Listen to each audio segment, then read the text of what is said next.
The massive station hung in space like a dark jewel against the stars. It was bigger than most moons and older than human civilization. Inside its crystal halls, the Galactic Council met for the first time in 300 years. 12 different alien races sat around a table that could have held a small city. Each species looked nothing like the others, but they all shared one thing now: fear.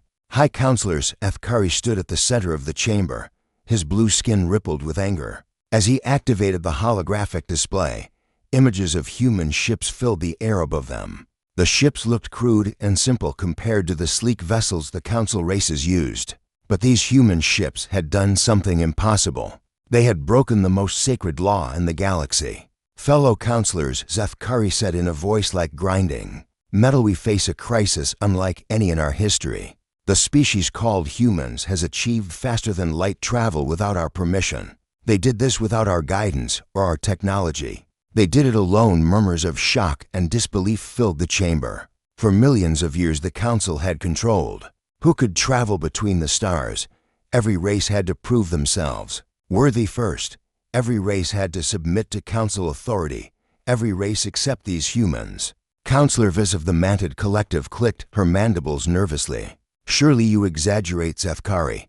No primitive race could achieve FTL drive independently. It is impossible. The hologram changed to show technical readouts from human ships.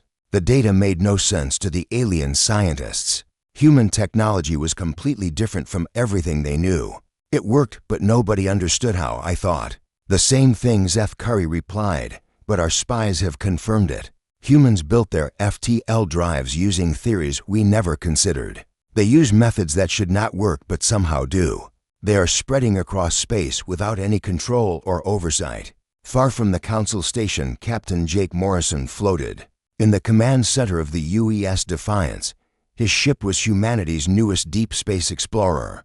Jake was proud of his crew and proud of their mission. They had been mapping star systems for 6 months. Every day brought new discoveries. Every day proved that humans belonged among the stars. Captain called out Lieutenant Betty Ross from the communications station. We are receiving a priority transmission from Earth Command. It is marked urgent. Jake pushed himself through the zero gravity to her station. The message was short, but it made his blood run cold. All human ships were ordered to return to Earth immediately. No explanation was given. No timeline was provided. Just the simple command to come home now. Set course for Earth. Jake ordered maximum speed back on the Council station. The debate continued. Some races wanted to give humans a chance to submit peacefully. Others demanded immediate action. The hegemony representative War Marshal Tissandra spoke for the military faction. Words are useless against these creatures, she declared. They have violated our most sacred laws. They threaten the order we have maintained for eons. We must act before they spread further on Earth. Admiral Lisa Carter received the Council's ultimatum in her office beneath Luna Station.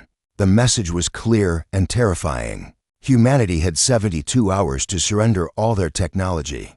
They had to abandon their colonies and submit to relocation. If they refused, the Council would eliminate every human in the galaxy. Lisa had commanded the Earth Defense Fleet for 10 years. She had fought pirates and rebels and hostile aliens before, but she had never faced anything like this. The Council had thousands of ships. Earth had less than 300. The math was simple and brutal.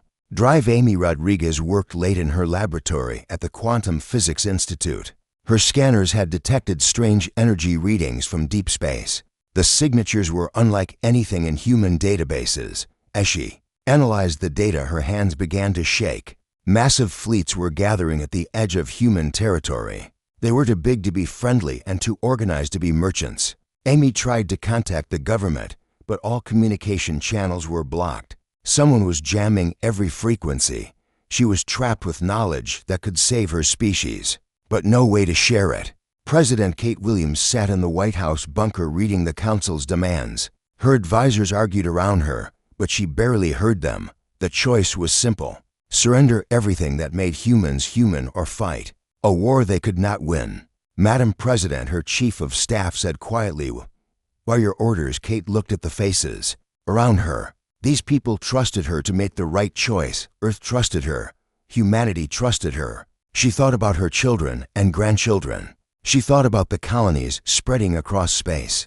She thought about the dreams of billions of people who wanted to explore the stars. "We fight," she said, "simply prepare the fleets for battle. Send word to all colonies. Earth will not surrender in space." The Council's enforcement fleets began to move toward human territory. War Marshal Tissandra commanded more firepower than any general in galactic history.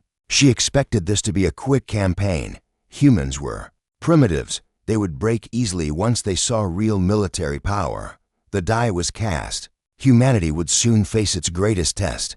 The alien fleet appeared at the edge of Earth's solar system like a swarm of metal wasps. Ship after ship dropped out of hyperspace until the void was filled with alien vessels. War Marshal Tissandra stood on the bridge of her flagship watching the primitive human planet through her sensors. It looked so small and helpless, spinning in the darkness.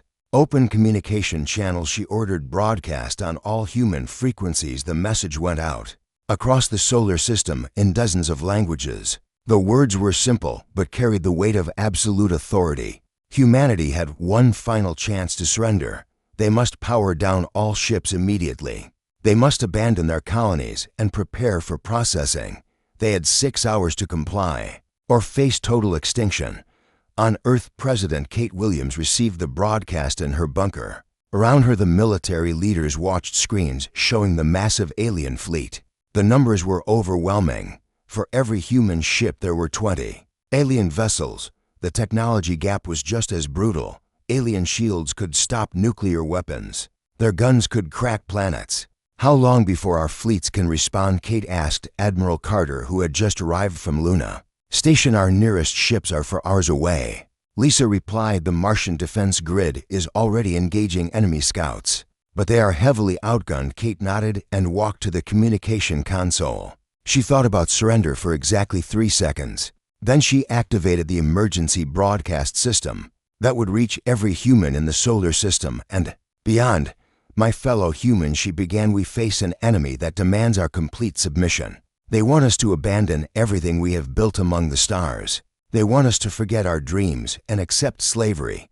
I have one answer for them. We choose to fight. We choose to stand as free people. We choose to show the galaxy what humans are made of." Captain Jake Morrison's ship dropped out of FTL near Mars just as the first alien scouts engaged the orbital platforms. The Defiance was not built for war, but Jake had good people, and they were ready to fight. His weapons officer, Lieutenant Carl Johnson, had managed to boost their plasma cannon. Using spare parts from the engine room, "Enemy contacts dead ahead," reported sensor operator Nancy White. 3 vessels moving to intercept us." The alien ships were sleek and deadly looking. They moved with mechanical precision as they closed the distance. Their shields shimmered with energy that could stop anything humans had ever built. Jake watched them approach and felt something stir in his chest. It was not fear, it was anger. "All weapons target the lead ship," he ordered. "Fire." When ready, the plasma bolt struck the alien vessel square in the center. For a moment, nothing seemed to happen. Then the alien ship's shields flickered and died. The hull cracked open like an egg, spilling atmosphere and crew into space. The other 2 alien ships stopped dead in their tracks. "Impossible," transmitted one of the alien captains. "Human weapons cannot penetrate our defenses." "Surprise," Jake replied. Before firing again in Luna Station, Admiral Carter coordinated the desperate defense of Earth. Her engineering chief commander, Ryan Bell, worked frantically in the weapons lab trying to upgrade their systems with anything that might help. The alien technology they had recovered from previous encounters was finally proving useful. Admiral Ryan called out, "I think I found something. These alien ships use frequency-based shields. If we can match the right harmonic, we might be able to punch through." Lisa rushed to his station and looked at the data. It was complex beyond anything human science had achieved before, but Ryan had found patterns in the alien shield emissions. With enough time, they might crack the code. "How long do you need?" she asked. 12 hours minimum, Ryan replied. "Maybe less if Dr. Rodriguez's data helps." At that moment, Dr. Amy Rodriguez burst into the command center, followed by government agent Sam Parker. She carried a data pad filled with her analysis of the alien energy signatures. Her discovery about shield harmonics could be the key to human survival. Admiral Carter Amy gasped, "I have critical information about alien vulnerabilities." Meanwhile, in space, the first real battle was beginning. Human ships from across the solar system converged on the alien fleet. They were outnumbered and outgunned, but they had something the aliens did not expect. They had nothing left to lose. Captain Morrison led a squadron of converted cargo ships against the alien battle line. The enemy vessels opened fire with weapons that could shatter asteroids, but the human ships did not break apart as expected. Human engineers had learned to build vessels that could take massive damage and keep fighting. The UES Cargo Master took a direct hit that vaporized half her hull. Instead of retreating, Captain Helen Brooks ordered ramming speed. Her ship smashed into the alien cruiser before anyone could react. Both vessels exploded in a ball of fire that lit up the void. War Marshal Tissandra watched the battle with growing concern. Her forces had superior technology and numbers, but the humans were fighting like cornered animals. They used tactics that made no military sense. They sacrificed their own ships without hesitation. They seemed to prefer death over surrender. "Status report," she demanded from her tactical officer. "We have destroyed 40 human vessels," came the reply, "but we have lost 15 of our own ships. The humans are using ramming attacks and suicide runs. Our predictive computers cannot calculate their next moves." This was not how civilized warfare was conducted. The Council races fought with honor and followed established rules. They protected valuable ships and avoided unnecessary casualties. These humans fought like barbarians who cared nothing for their own lives. On Earth, the population watched the battle through emergency broadcasts. They saw their defenders dying in space, but they also saw something else. They saw alien ships burning. They saw the mighty galactic fleet taking losses from human courage and determination. President Williams addressed the world again as explosions lit the sky above them. "They thought we would break easily," she said. "They thought humans would bow down to superior force. They were wrong. We stand together. We fight together. We will show them that freedom is worth any price." The battle for humanity's future had truly begun. The space around Earth had become a graveyard of twisted metal and burning hulks. Human ships drifted alongside alien vessels in the cold darkness. The battle had raged for 6 hours and neither side was winning. War Marshal Tissandra studied the tactical displays with growing frustration. Her fleet should have crushed the humans by now, but these primitive creatures kept finding ways to hurt her forces. Marshall reported her intelligence officer, "We have intercepted human communications. They are coordinating some kind of major attack. Captain Morrison is leading a strike force directly at our command ship." Tissandra looked at the sensor readings showing the approaching human vessels. There were only 12 ships left in Morrison's squadron, but they were moving fast and straight toward her flagship. It was either incredible bravery or complete insanity. Captain Jake Morrison felt the defiance shake as alien weapons pounded his shields. Half his crew was dead and his ship was falling apart around him, but they were close now, close enough to hurt the aliens badly. He opened a channel to all human forces in the system. "This is Morrison to all ships," he transmitted. "We are beginning our final run on the alien command vessel. Use our attack as cover for your own strikes. Remember what we fight for. Remember who we are. Earth stands with us." The Defiance and her sister ships plowed through the alien defensive line, taking massive damage. Human vessels exploded one by one as the concentrated firepower found its mark. But each sacrifice bought the others precious seconds to get closer to their target. Morrison's ship was the last one left when it reached the alien flagship. The Defiance was more wreckage than spaceship by then, but her engines still worked, and her captain still had one trick left. Jake set the reactor to overload and aimed his dying ship at the alien command center. "Tell my wife I love her," he said to his communications officer, Lieutenant Betty Ross. "Tell Earth we did our duty." The Defiance struck the alien flagship just as her reactor went critical. The explosion tore through both vessels, creating a fireball visible from Mars. War Marshal Tissandra survived, but her command center was destroyed, and half her senior officers were dead. More importantly, Jake Morrison's sacrifice had been broadcast to every human ship in the system. Admiral Lisa Carter watched the explosion from Luna Station with tears in her eyes. Morrison had been a good man and a fine captain.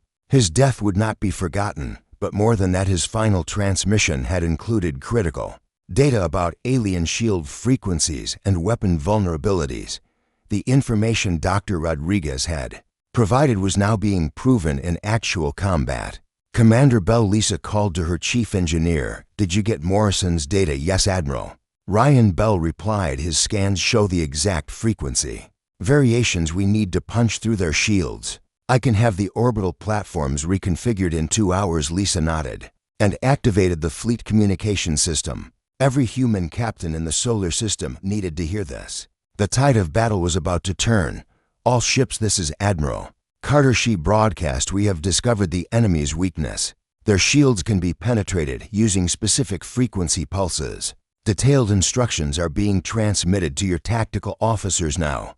We can hurt them. We can beat them. Fight with everything you have." The human fleet reorganized itself around Earth's orbital defense platforms. These massive weapons had been built to stop asteroids and space debris, but Commander Bell's modifications turned them into ship killers. The first coordinated strike caught an entire alien battle group by surprise. 12 alien cruisers died in the opening salvo as modified human weapons punched through their shields like paper. The psychological impact on the alien fleet was immediate and devastating. For the first time in the battle, alien ships began to retreat from human positions. On Earth, President Kate Williams received reports of the sudden turn in the battle. Human forces were no longer just dying bravely. They were actually winning fights against superior alien technology. The orbital platforms continued their devastating barrage as human ships pressed their advantage. Drive Amy Rodriguez watched the battle from the Physics Institute with a mixture of pride and horror. Her discovery was saving human lives, but the cost in blood and metal was staggering. Both sides had lost hundreds of ships and thousands of crew members. The space around Earth looked like a cosmic battlefield from some ancient myth. Dr. Rodriguez called her assistant. "We are receiving a transmission from the alien fleet.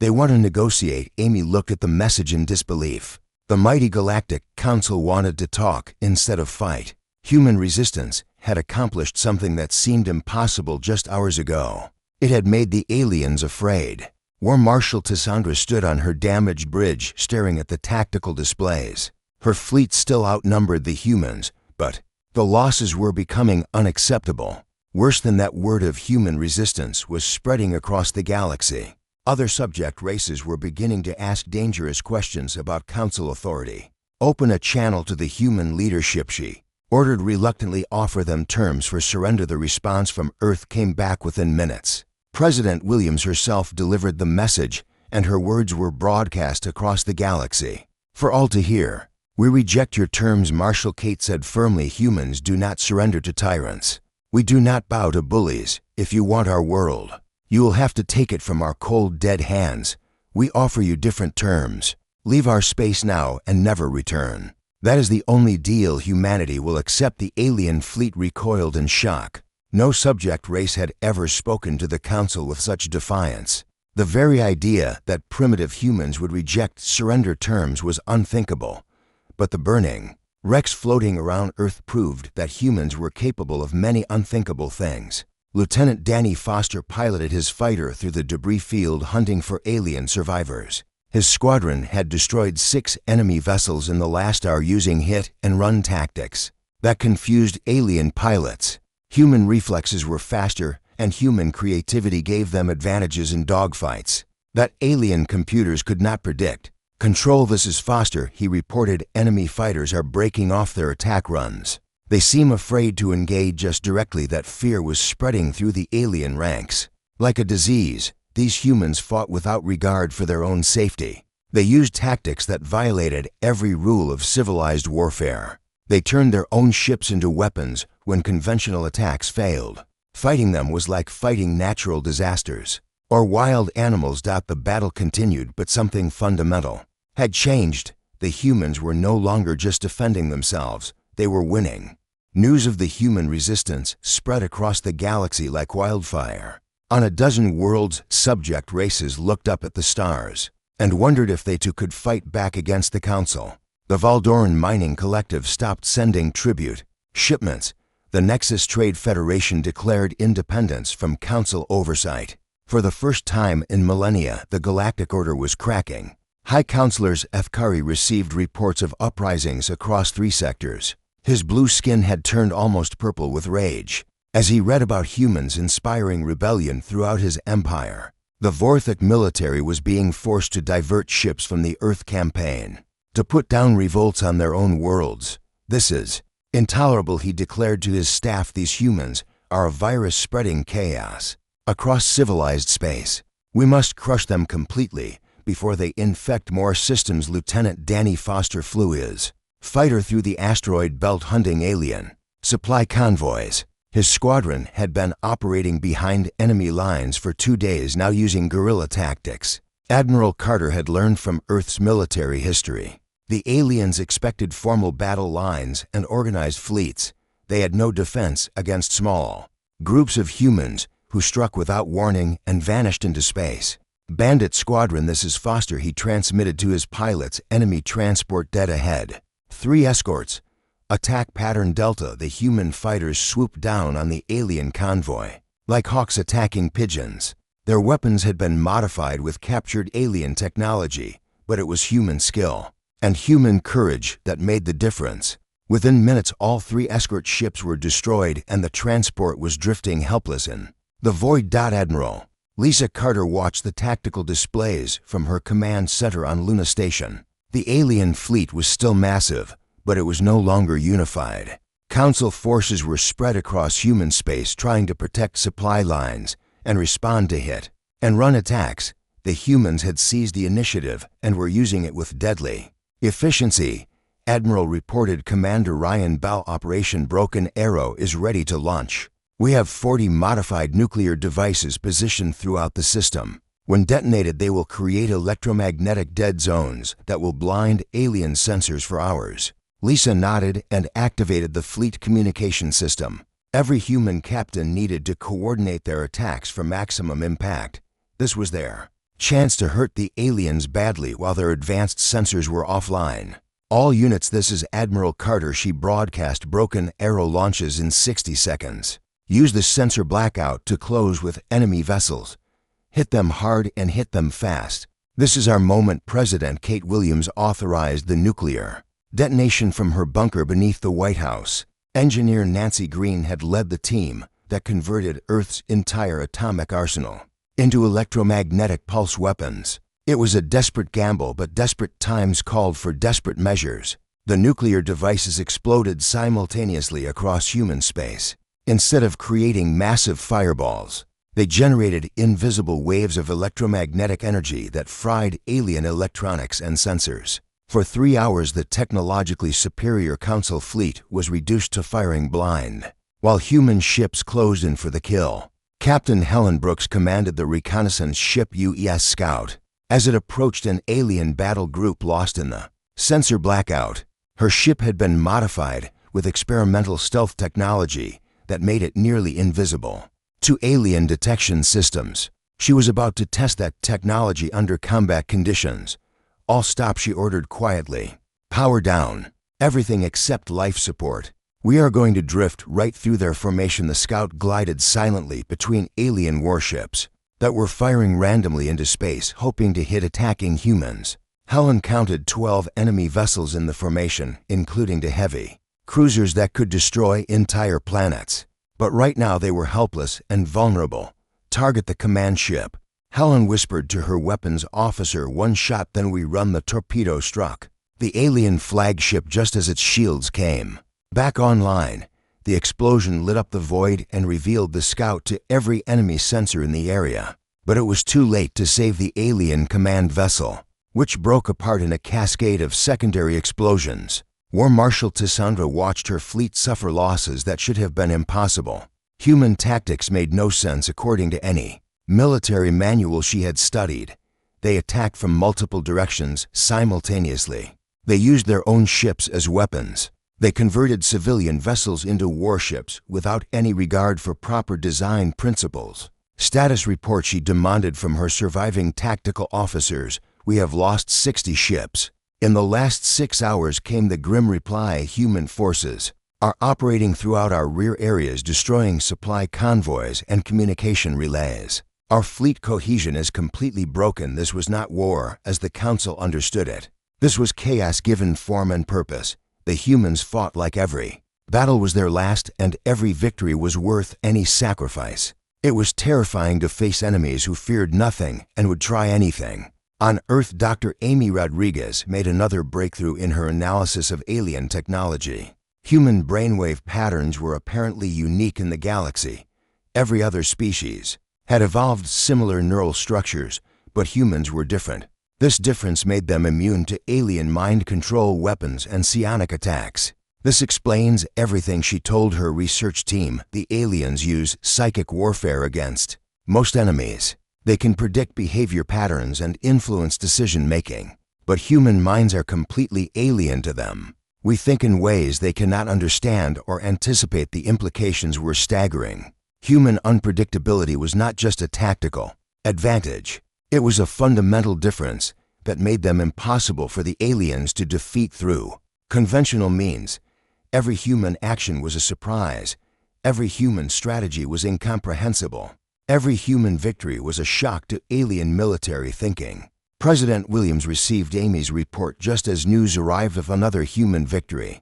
Lieutenant Foster's fighter squadron had destroyed an entire alien supply depot using nothing but modified mining charges and incredible flying skills. The psychological impact was devastating to alien morale. Madam President, her chief of staff reported, we are receiving communications from other human colonies.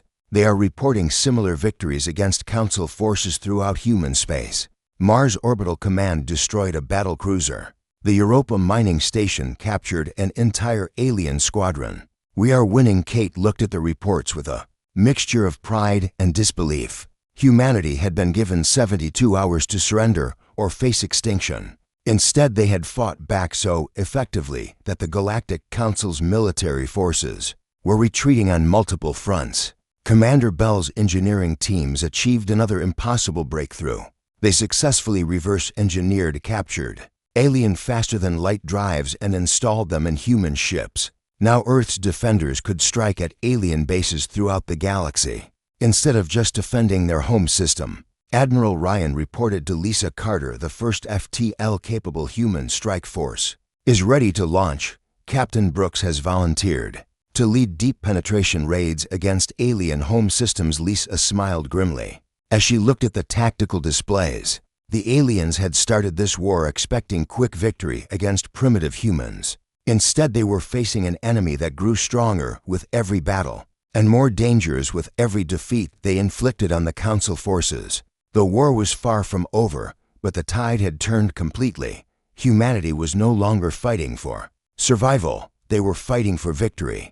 The Galactic Council chamber that had once been a symbol of unity and order was now filled with chaos and recrimination.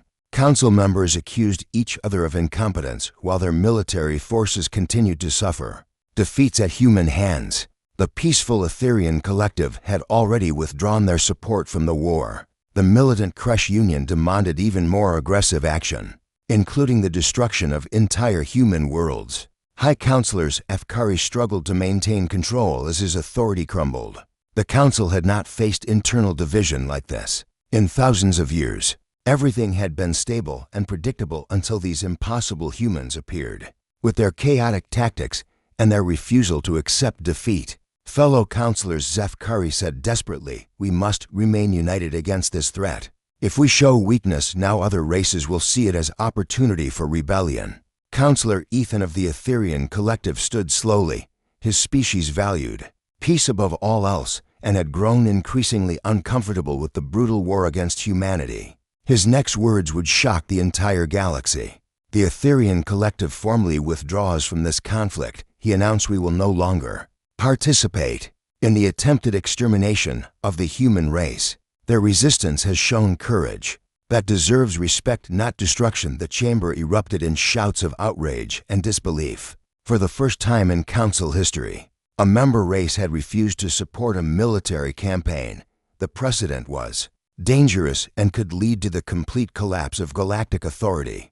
Captain Helen Brooks piloted the UES Scout through hyperspace toward her first target, deep in alien territory. Her ship now carried captured Council technology, alongside human innovations, creating a hybrid vessel that was more capable than anything either species had built alone. She was leading humanity's first strike beyond their home system. "Captain," reported her navigation officer, "we are approaching the Vortex supply base. Sensors show minimal defenses." They were not expecting human ships in this sector. Helen smiled grimly as she studied the target. The aliens had grown overconfident during their millennia of dominance. Their rear areas were poorly defended because they had never faced enemies capable of deep strike missions. That oversight was about to cost them dearly. "All weapons ready," she ordered. "Hit the fuel depot first, then the communication array. We want to hurt them and make sure they know humans did it back in human space." Admiral Lisa Carter coordinated the most ambitious operation in human history. Strike teams equipped with captured alien FTL drives were hitting Council facilities across a dozen star systems. Each attack was small, but the psychological impact was enormous. The mighty Galactic Council was being humiliated by primitives they had planned to exterminate. Admiral Commander Ryan Bell reported, "We are receiving a transmission from an alien source. It is not from the Council fleet. The signal is heavily encrypted." Lisa frowned as she studied the mysterious message.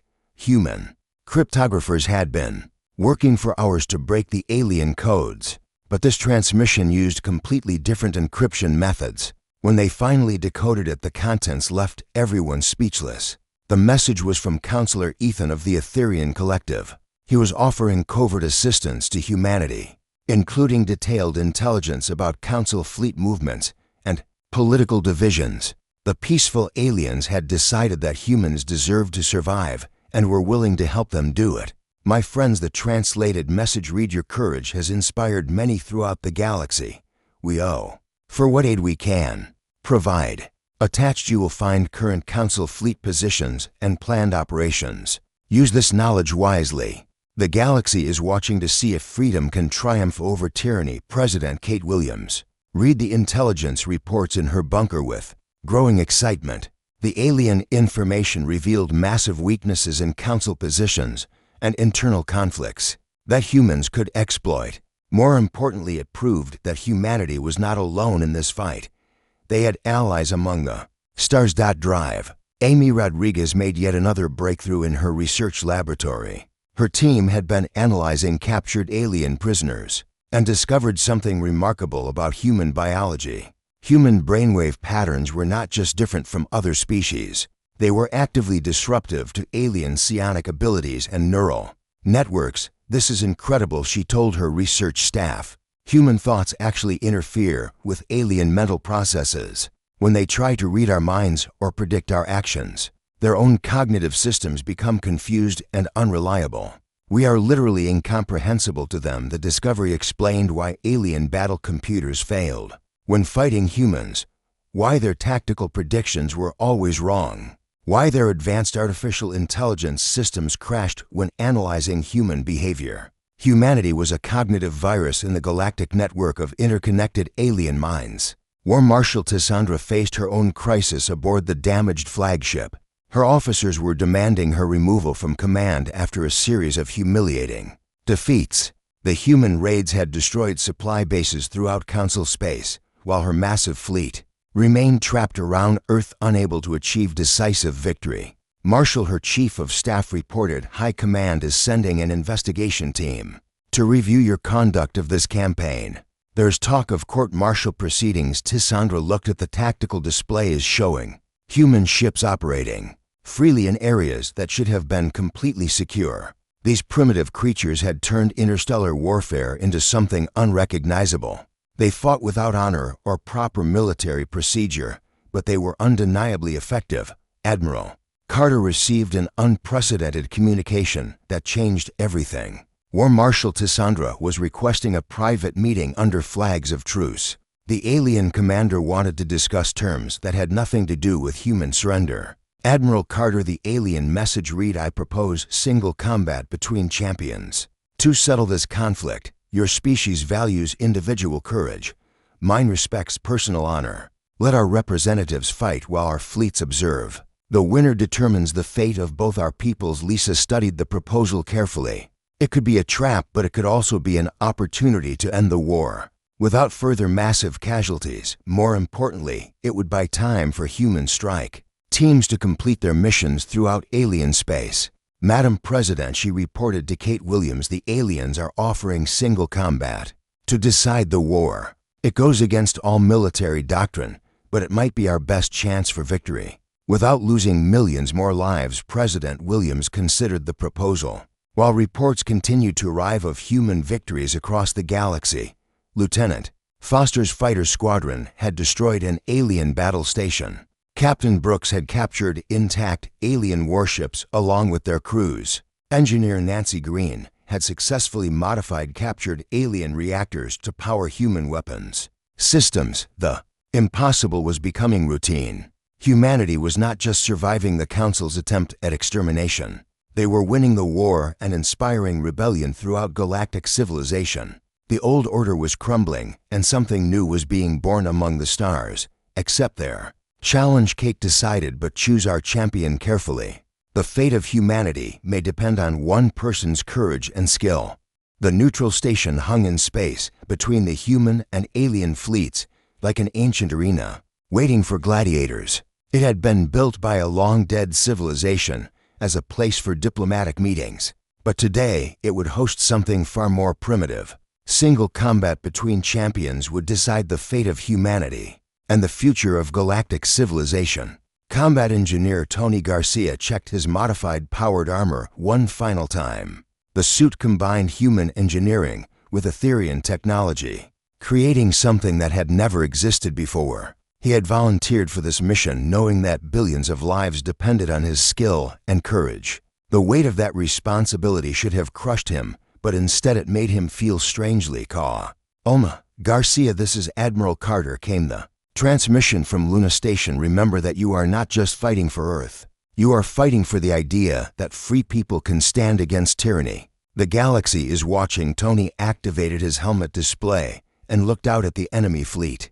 Thousands of alien ships floated in the darkness, waiting to see if their champion could restore Council authority. On the other side, human vessels gathered around Earth like protective angels, ready to defend their home world to the last ship.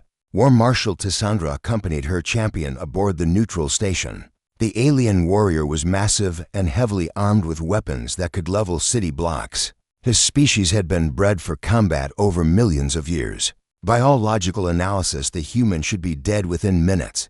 This is foolishness, muttered the alien champion. I could destroy their entire world with my bare hands. Why waste time with single combat? Tissandra watched the human champion approach. Through her tactical display, the primitive creature moved with confidence that seemed completely unjustified given the odds against him. Perhaps that was what made humans so dangerous. They refused to accept that some things were impossible. President Kate Williams and Admiral Carter watched the approaching duel. From the command bunker on Earth, every human in the solar system was following the battle through emergency broadcasts. On colonies throughout space, human settlers gathered around communication arrays to witness their champion fight for their future. Madam President, her chief of staff reported, we are receiving communications from across the galaxy. Other species are watching this fight. Some are openly supporting our champion. The Council's authority is cracking. The duel began with traditional formalities that quickly gave way to brutal combat. The alien champion attacked with weapons that could punch through starship armor. But Tony Garcia was not where the alien expected him to be. Human reflexes and human unpredictability gave him advantages that no alien computer could calculate. Tony rolled beneath a blast that would have vaporized him and came up firing his modified plasma riff. The shot struck the alien warrior in the chest but was absorbed by energy shields that flickered with power. The alien laughed and continued his attack, confident that human weapons could not penetrate his defenses. Drive Amy Rodriguez watched the combat from her laboratory while monitoring the energy readings from both champions. Her analysis of alien technology was proving crucial even in this ancient form of warfare. The aliens' shields operated on the same frequency principles that human forces had learned to defeat. Tony she transmitted on the emergency channel. His shields cycle every 37 seconds. You have a 3-second window when the harmonics are vulnerable.